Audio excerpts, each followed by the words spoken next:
¿Qué tal? ¿Cómo están amigos y amigas de esta comunidad? Como siempre, un gusto, como siempre, un placer que nos acompañen, que nos permitan platicar con ustedes del acontecer nacional e internacional. Hay varios temas que me gustaría poner sobre la mesa, más allá de cómo se ha venido generando ya desde temprano, por supuesto, la agenda. Uno, lo que dio a conocer ayer el presidente de la República, que le pide a Rosa Isela Rodríguez, secretaria de Seguridad Ciudadana, que ponga mucha atención en un caso que involucra al hijo de Javier Lozano, un caso serio, un caso de violación sexual. Vamos a platicarlo en un momento más. Dos, por supuesto, lo que tiene que ver con San Juana Martínez y estas fuertes declaraciones que hace a través del diario La Jornada. ¿Qué tan sustentadas son? ¿Qué tanto es producto motivo de que no ha sido tomada en cuenta por la próxima administración? Tres, la reacción del presidente en torno al caso Lévano, que me parece importante, sobre todo desde el aspecto político, que es en el que su servidor se quiere enfocar. Y cuatro, Massive Caller, esta encuestadora, únicamente para dejar ciertos puntos claros, porque la oposición está queriéndose hacer la chistosa, diría mi padre. Bueno, comencemos, si les parece bien. Vamos primero, por supuesto, ya lo saben, con la información y después con la opinión. A ver, hace 5 años, por lo menos, ajá, se dio a conocer, si no mal recuerdo, fue en 2021, fue en 2021 cuando se dio a conocer, corrijo, fue en 2021 cuando se dio a conocer un video fuerte, contundente, por parte precisamente de una abogada de nombre Amarende Riojas Orozco. En este video, ella denuncia que 5 años atrás, es decir, en 2016, Javier Lozano Ponzanelli y Gabriel Castañeda Gómez Montt la violaron. Así de claro y así de contundente. Fue el 16 de diciembre de 2016 cuando los abogados Javier Lozano, hijo del ex senador Javier Lozano Alarcón, y su amigo Gabriel Castañeda Gómez Montt, drogaron en una fiesta de los 30 años del despacho Nazar y Abogados a la abogada, y cuando estaba inconsciente la ultrajaron. Una vez que decidió acudir a las autoridades para denunciar el delito del que fue víctima, se encontró con la revictimización del Ministerio Público y la filtración de sus datos personales y carpeta de investigación a los imputados, cuando ella había pedido que su identidad fuera resguardada. Hay un excelente trabajo, si me lo permiten, que realizamos en 2021 en la octava con mi compañero y amigo Jesús Velázquez. Búsquelo en YouTube. Vale mucho la pena porque Jesús da a conocer estos pormenores de dicha denuncia en una nota que generó, déjeme decirle, generó polémica entre algunos medios de comunicación por la relación precisamente con Javier Lozano. Una persona le llamó precisamente a la abogada para decirle que el despacho de Nazar, Javier Lozano, hijo, y Gabriel Castañeda ya sabían de su denuncia, de su carpeta de investigación e incluso de un dato, fíjese bien, que ella todavía no conocía, que el peritaje que le realizó la fiscalía salió favorable. Es decir, que se encontró constancia de que efectivamente hubo una afectación. Hay que dejarlo muy claro. En ese momento hizo público su caso con un video en el que explica que ella toma la decisión. ¿Para qué? Para salvaguardar su vida, para salvaguardar su seguridad. Recuerdo muy bien que eso fue parte esencial de lo que le dijo a mi tocayo en esa nota, que daba a conocer esta información porque era necesario que la gente supiera lo que había pasado, pero sobre todo que ella diera la cara, porque de otra manera, pues no sabía qué podía pasar. Amarande trabajó un breve tiempo en este despacho, Nazar. Ahí conoció a Lozano y Castañeda, eran sus compañeros.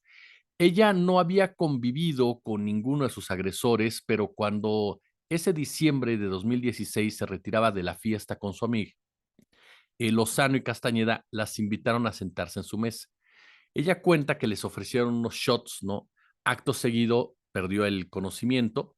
Recuerda que tuvo que forcejear, que la golpearon porque le vienen obviamente flashback, ¿no? Cuando de repente despierta, de repente observa un poco, ¿no? Ahí es cuando ella forcejea, ahí es cuando la golpean, la dejaron inconsciente. Al otro día se dio cuenta de que además de haber sido violada y golpeada, le apagaron un cigarro en el cuerpo. Imagínese usted la crueldad de estos sujetos. Y aquí es donde vamos a buscar a Marande para tener una entrevista con ella, por supuesto, y presentárselas el fin de semana. Pero aquí viene parte de este análisis que resulta de verdad indignante por donde se le quiera ver. Ser hijos de personas importantes relacionados con los Gómez Montt, panistas, todos sabemos quiénes son los Gómez Montt. Hubo un secretario de Gobernación, Fernando Gómez Montt, durante el sexenio de Felipe Calderón Hinojosa, un personaje que tiene un peso específico en el ámbito jurídico, en el sistema de justicia de este país, en la élite económica, ¿no? Todos lo sabemos perfectamente quién es o qué son, quiénes son los apellidos, los integrantes del apellido eh, Gómez Montt. Y del otro lado, ser hijo de un exsecretario de Estado, igual en el sexenio de Felipe Calderón Hinojosa, de un exsenador incluso, ¿no? Pues obviamente que hay un manto de impunidad en este caso. No hay que olvidar que hay otra Gómez Montt, ¿no? Que sigue y que vive nadando en la impunidad. Se trata de Inés Gómez Montt, quien en 2020 fue acusada de delincuencia organizada, de lavado de dinero junto a su esposo Víctor Álvarez Puga, el hermano de Alejandro Álvarez Puga, y desde dicho año los tres se encuentran prófugos, fugitivos, y son buscados con órdenes de aprehensión interpuestas precisamente por la Fiscalía General de la República, por la Interpol. Está involucrado ahí también Miguel Ángel Osorio Chong, senador, ¿no? Ahora ya no priista, pero que durante mucho tiempo fue priista y que fue parte esencial cuando era secretario de Gobernación de los desvíos por parte de Inés Gómez Montt, de Álvarez Puga y su hermano. Es decir, ahí tenemos otro vínculo, ¿no? De los Gómez Montt como apellido en el poder con Osorio Chong ya en un sexenio que no era el de Felipe Calderón Hinojosa. ¿Para qué? Para corroborar cómo estas élites, ¿no? Estas dinastías que se sienten dueñas de nuestro país, pues no les importan las siglas partidistas o no les importan los sexenios, son exactamente lo mismo el PAN y el PRI. El manto de impunidad que cubre, obviamente al hijo de Javier Lozano, quien ha usado el influyentismo de su padre, sus contactos para no ser llevado a la cárcel. ¿Por qué? Porque durante el tiempo que ha durado este caso, su padre pasó de ser senador, insisto, a convertirse durante todo el sexenio de actual, en uno de los principales odiadores del presidente de México y formar parte, por supuesto, de un círculo cercano a Xochitl Gálvez, ¿no? Los Lozano y los Gómez Montt son personas con poder, son personas con mucho poder que han amenazado a la víctima y que son juniors, en pocas palabras, protegidos por sus padres. Ese tipo de juniors que utilizan la ley precisamente a su antojo, a su beneficio y que viven en un mundo totalmente de hipocresía. ¿Hasta cuándo? Y es la gran pregunta que tendríamos que empezar a hacernos todos. ¿Hasta cuándo estos personajes seguirán creyendo que la justicia en México no puede alcanzarlos? Y es lo que destacan ya varias voces de expertos. ¿Hasta cuándo? Y me llama mucho la atención porque es una muestra más de cómo el sistema de justicia de este país, sistema de justicia, está podrido.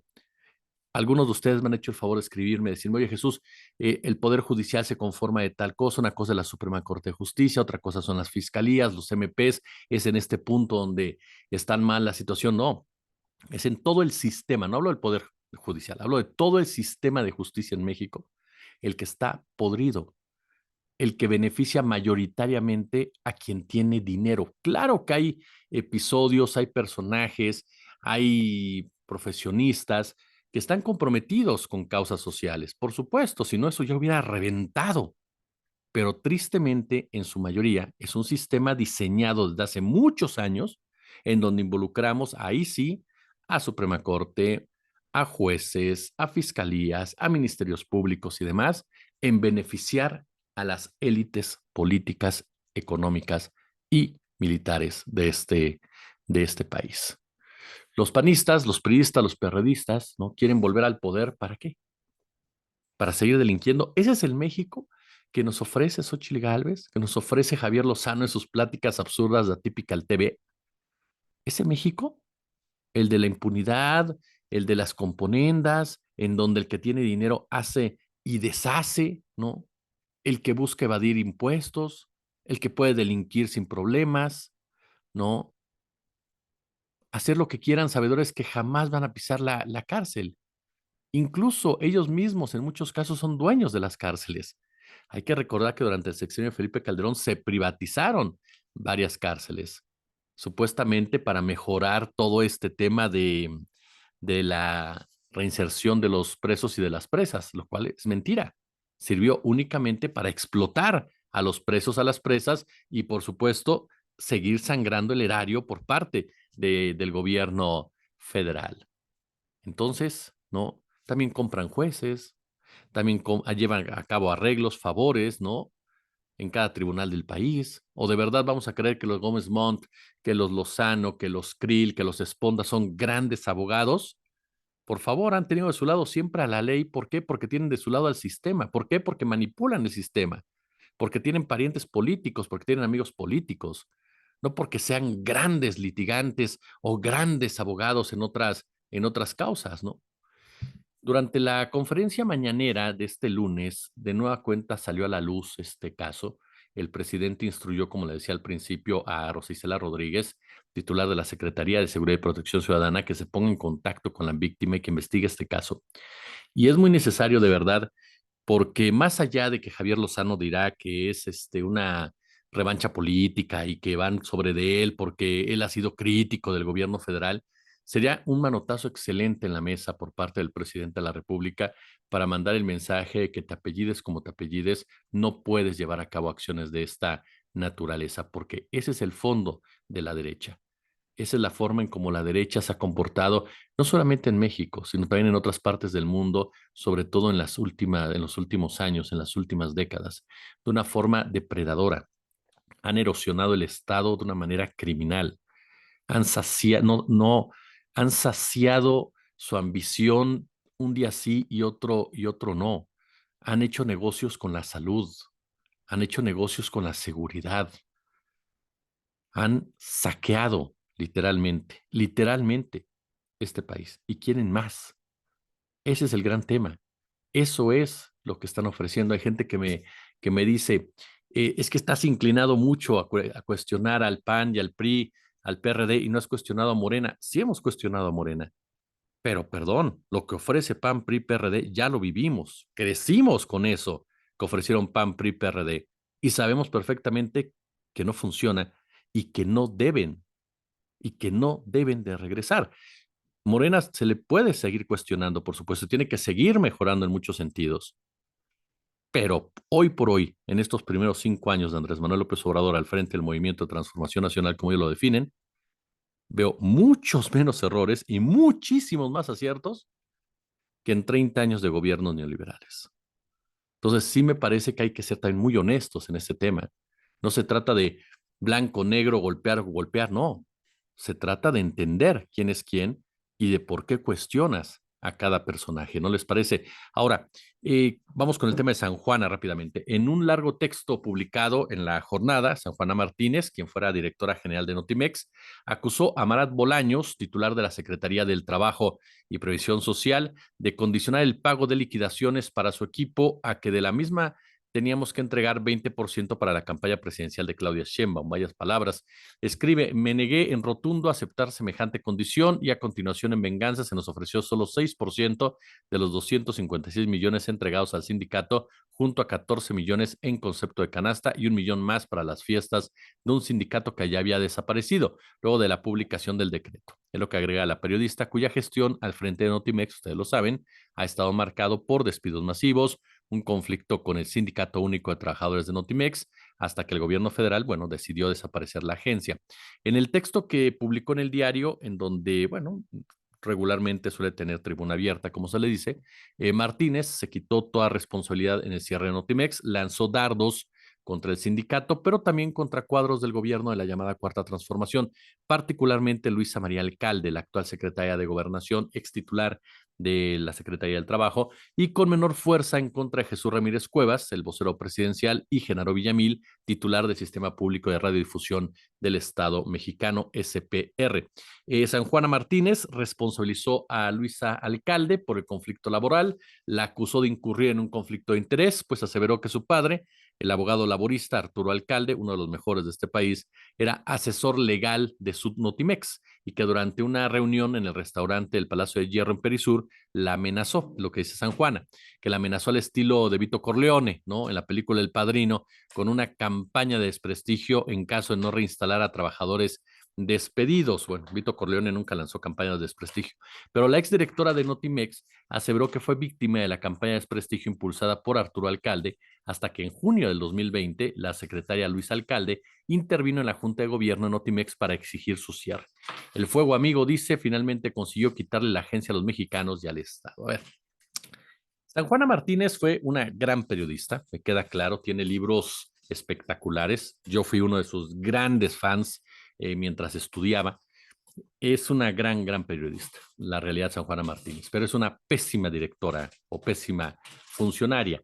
La gran pregunta que ella nunca ha podido o ha querido responder es, ¿a qué llegó a Notimex? Es cierto que Notimex tenía un sindicato mafioso. Quienes trabajaban en Notimex lo saben, con dádivas y prestaciones verdaderamente delictivas. Y no porque queramos que se empobrezca a todos, sino porque eran un abuso. Así de sencillo. Se empezó a anquilosar a Notimex, que se convirtió simple y llanamente, a pesar de que había gente muy talentosa ahí trabajando, se convirtió por sus líderes sindicales y por sus diferentes directores durante los sexenios panistas y priistas en un arma de golpeteo, en un arma de mentiras, en un arma simple y llanamente para promover y legitimar acciones oficiales, totalmente alejado de una agencia de Estado, así de sencillo. Era más bien dicho un brazo informativo del presidente en turno. Así de claro, eso era Notimex con un sindicato charro. Cuando llega a San Juana Martínez, se esperaba que ella limpiara Notimex y lo echara a andar. Sin embargo, vino esta confrontación con el sindicato de Notimex, se corrió a los viejos dirigentes, llegó Adriana Urrea y jamás se pudieron poner de acuerdo. La gran pregunta es, ¿por qué no se podían poner de acuerdo? ¿Por qué desde el gobierno federal no los obligaron a ponerse de acuerdo? A mí me parece que San Juana Martínez llegó, y esa especulación mía, la asumo, llegó con la intención de desaparecer Notimex y de ubicar todas las canicas informativas en un proyecto tan exitoso, tan creíble como es La Mañanera. Y dos, en SPR, ¿no? Que es el sistema que ya le mencionamos que encabeza el periodista Genaro Villamil, lo cual a mí me parece correcto. Es decir, si ya no te funciona una agencia, si estás gastando mucho en ella, si ya está muy desprestigiada, entonces, ¿sabes qué? Desaparécela. Me parece que es un paso adecuado, pero liquida de manera adecuada a los trabajadores. Respeta siempre los derechos de los trabajadores. Y ahí es donde me parece que viene el choque. Cuando ella acusa de esta manera, no prueba absolutamente nada. Si ustedes se dan cuenta en el texto que le leí tal cual, no da una prueba contundente. Más bien me parece que San Juana está en el mood de estos personajes al interior de Morena que no van con Claudia Sheinbaum, que no están dentro del grupo de Claudia Sheinbaum y por lo tanto van a cuestionar constantemente a Claudia Sheinbaum. Eso es un hecho. Para mí hay un interés netamente político en esta carta por parte de San Juana Martínez que dice le quitaron la agencia a los mexicanos y al Estado. No es verdad. Ella fue una de las protagonistas de que Notimex no avanzara. Así como también del otro lado no hubo en un momento dado una intención a fondo de que esto se diera. Entonces, sí me parece que en este caso en concreto, San Juana Martínez, ella está jugando políticamente sus dados, sobre todo pensando en lo que viene a partir de 2024, porque ella fue una de las personas más cercanas o es una de las personas más cercanas al propio presidente López Obrador. Pero el hecho de que cuestione a Jesús Ramírez y cuestione a Genaro Villamil nos hable precisamente de un alejamiento en este grupo. Entonces sí creo que más que otra cosa, San Juana está jugando sus últimas canicas para ver qué hace y cómo lo hace de aquí en adelante, sin olvidar que tiene una muy buena relación con Carmen Lira, quien es la directora de la jornada y quien es una persona también muy cercana al presidente Andrés Manuel López Obrador y al propio Jesús Ramírez Cuevas. Vamos a ver qué es lo que sucede en este caso. Oiga, ya se nos está ganando el tiempo, pero hay un tema que sí quiero comentarles con ustedes, ¿no? Y que para mí sí es importante.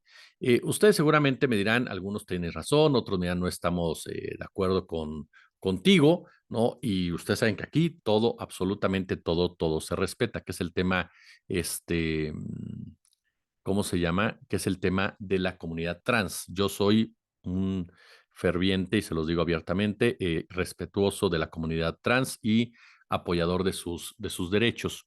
Ayer se generó esta polémica por las declaraciones del presidente Andrés Manuel López Obrador, cuando se refiere precisamente a la diputada federal Salma Luébano como un señor vestido de mujer. Hubo tweets, posteos muy inteligentes, de verdad, como el de Temístocles. Él es legislador por Morena, ha sido integrante de Morena, activista, y que vale la pena que lo lea usted porque me parece que da una explicación muy inteligente, cuestiona al presidente por esta declaración, pero lo hace de forma sumamente respetuosa, y eso me parece que es algo muy, muy interesante. Pero del otro lado, vimos, leímos y escuchamos verdaderamente una postura política de la derecha que trató de utilizar este tema y ubicar a López Obrador como un transfóbico, comparando incluso a algunos comunicadores a López Obrador con Gabriel Cuadri o con el propio Felipe Calderón. Hay por ahí un posteo verdaderamente penoso, lamentable del hijo de Felipe Calderón, de Luis Felipe Calderón, a un comentario que hace Salma Luébano en torno a las declaraciones del presidente, en donde le dice, te dijo señor vestido de mujer, bro. Perdón, ¿qué tiene en la cabeza el hijo de Felipe Calderón? Pues solamente lo mismo que su padre, conservadurismo totalmente podrido, nada más. Una postura de verdad ofensiva, lastimosa, pero algo que hizo el presidente, y lo reconozco en lo personal, muy inteligente hoy por la mañana y muy honesto, por lo menos así me suena a mí, fue ofrecer disculpas. Fue ofrecer disculpas. Él anunció, por cierto, que ya va a estar en TikTok, ¿no? Y que quería iniciar en esa red social ofreciendo una disculpa. El jefe del Ejecutivo Federal afirmó que es muy respetuoso y que cree en la libertad de la gente para asumirse como se identifique. Indicó que sí opinó sobre este tema es porque considera que el amor no tiene sexo, está por encima de todo. En lo personal vi el video, a mí me parece una muy buena respuesta de Andrés Manuel López Obrador, una buena disculpa. Dice, quiero iniciar en TikTok ofreciendo una disculpa a una compañera que se identifica como mujer y que yo ayer hablé de que era un hombre vestido de mujer. Yo soy muy respetuoso y creo en la libertad. La gente debe de asumirse cualquier persona como se identifique. Si opiné de este tema es porque considero que el amor no tiene sexo, está por encima de todo, es como la libertad. Entonces ofrecer una disculpa y enviarle un abrazo a esta compañera. Así empezamos en el TikTok, dijo el presidente de la República. Aquí donde me voy a centrar yo es en lo político, que es en lo que su servidor pues intenta opinar, que me parece verdaderamente cobarde y desdeñable la postura de López Dóriga, de Calderón, de Cuadri y de todo este grupo que intentó aprovechar esto, colgarse de la bandera y vestirse o decirse defensores de los derechos trans cuando ellos han sido de los principales detractores de esta comunidad, de los principales agresores, de los principales burlones, de los principales ofensores. Entonces, este es un punto que me parece no podemos dejar de lado. La derecha queriéndose colgar absolutamente de todo, sin importarle, por supuesto, ningún tipo, pero ningún tipo, ajá, de decencia. Este posteo que le dije del hijo de Calderón es lo mínimo. ¿Eh? Hay gente que me dice, no, es que merece lo mismo que Cuadri. A ver, no, Cuadri habla desde el odio. López Dóriga ha posteado desde el odio y varios más. Ni hablar, por supuesto, de varios panistas, Lili Telles, esta América Rangel, Teresa Castel, o sea, personas que han lanzado de verdad posteos, tweets, llamando incluso a agresiones y violencia en contra de esta comunidad vulnerable. Entonces, me parece que no es lo mismo que lo mismo, dirían por ahí, y que la derecha nuevamente vuelve a mostrar su perversidad tratando de subirse al carro, a un carro que ellos mismos han tratado de incendiar en cada oportunidad que tienen. Y la derecha que se aferra, por cierto, a una encuesta, y este es el último tema que tocamos, ya nos extendimos un poquito, que tocamos, que es el caso de Massive Color, y es que me llama mucho la atención, rápidamente se los digo, me llama mucho, pero mucho la atención de verdad, cómo la derecha se, ¿cómo decirlo? A ver, cómo se cuelga de esta encuesta, que es la única que les da cierta presencia y competencia, ajá, para la silla del águila. Es la única, ¿eh? Esta empresa. Esta empresa que, por cierto, vale la pena mencionarlo, nada más para que usted lo tenga en claro y que ya no nos aventemos todo el rollo. Y es que, ¿sabe usted que el jefe de Massive Color es Carlos Campos Riojas, quien en 2018 irrumpió en todo este escenario cuando dio como ganador a Ricardo Anaya del debate presidencial. Fue la única que lo dio como ganador.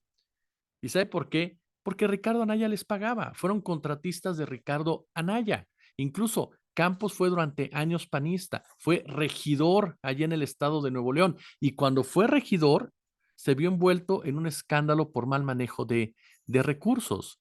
Entonces, es obvio que esta encuesta en todo momento va a darle ciertas ventajas a los candidatos opositores, pero sobre todo va a seguir mintiendo respecto a la distancia con entre Claudia Sheinbaum y Xochitl Gálvez. Es muy importante saber quiénes son los que están detrás de cada encuesta para creerles, no creerles y sobre todo entender, ¿no?, la desesperación de una oposición y sobre todo la postura, ¿no?, de colgarse solo en esta encuesta por parte de los integrantes de PAN, PRI, PRD, pero también de muchos de sus corifeos.